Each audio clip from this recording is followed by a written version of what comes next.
Body की manufacturing unit डाली। और भारत में बहुत से प्रोजेक्ट्स ऐसे आ रहे हैं। यू कांट एलिमिनेट और exclude India from G7 summit.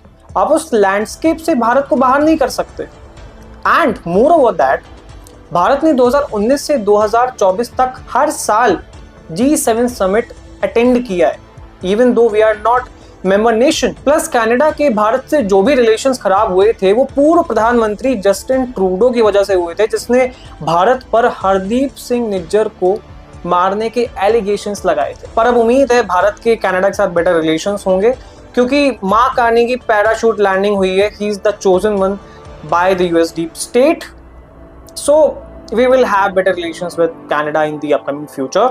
Canada cannot survive without India's support. Moreover that, एक फनियर एंगल भी जुड़ा हुआ है इससे। तो जब भारत को इनवाइट नहीं किया गया था, इनविटेशन नहीं आया था G7 समिट के लिए, साउथ अफ्रीका को आ गया था, बाकी कुछ कंट्रीज को भी आ गया था, तब पाकिस्तान बड़ा सेलिब्रेट कर रहा था इसको। ये हमारी डिप्लोमेसी विक्ट्री है, हमने भारत को इस तरह से प्रेजेंट किया दुनिया के सामने कि भारत को G7 में इनवाइट नहीं किया गया। तो अब तो हो गया, मिल गया इनविटेशन, पर्सनली कॉल भी कर दिया कनेडियन पीएम ने।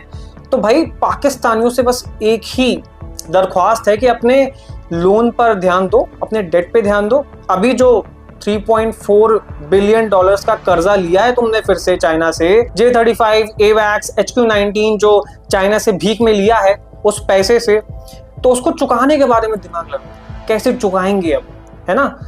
तो उस पर दिमाग लगाओ, अगर थोड़ा सा बचा हो। और एक काम और करो, जो डेलीगेशन भेज रहे हो कुछ कंट्रीज में, पूरी दुनिया में भेजो और सबके आगे भीख का कटोरा आगे फैलाओ। 2 मिनट ऑपरेशन सिंदूर की बात, कैसे भारत ने हमको पीटा है, मारा है, नस्तो नाबूद कर दिया है, और बाकी के जितना भी टाइम है कटोरा आगे करो, भीख मांगो, क्योंकि वैसे ही तुम्हारी सरकार चलती है, वैसे ही देश चलता है। और शायद कुछ छींटे बरस जाएं तो जो उधार का पैसा है वो चुकाने में भी आसानी होगी। अभी IMF से तो मिल ही रहा है, ग्रांट भी मिलेगी, तो उसी से अभी चल पाएगा। तो यही है आज का सार।